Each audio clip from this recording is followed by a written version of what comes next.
पहली बात तो ये है, मैंने इस बात का जवाब दिया है आपको कि मेरा उस्मान के साथ मेरी दोस्ती थी, ठीक है।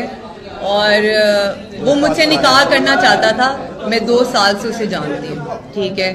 पाकिस्तान की मारूफ एक्टर उज़्मा खान के हवाले से एक नई खबर सुनने को मिल रही है। जैसे कि आपने वीडियो में देखा कि जब उज़्मा खान पर यह क्लैश हुआ, इनके ऊपर हमला किया गया, तो तब इन्होंने ये वास्ते देकर कहा कि वो उस्मान को नहीं जानती, वो सिर्फ उनसे चंद मरतबा मिली हैं।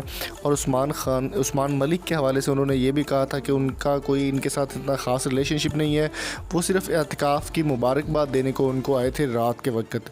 लेकिन प्रेस कॉन्फ्रेंस में उन्होंने अपना ही भांडा फोड़ दिया।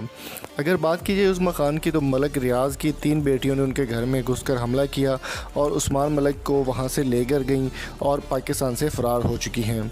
अगर बात कीजिए उज़्मा खान की, तो उज़्मा खान अब काफ़ी ज़्यादा सोशल मीडिया पर भूचाल उन्होंने डाला हुआ। उनका कहना है कि वो बेकसूर हैं और उनको इंसाफ मिलना चाहिए। लेकिन दूसरी जानिब अगर बात की जाए तो उज़्मा खान इस बात की तस्दीक कर रही हैं कि वो उस्मान मलिक के साथ 2 साल से रह रही हैं और वो उनके साथ शादी करना चाहते थे।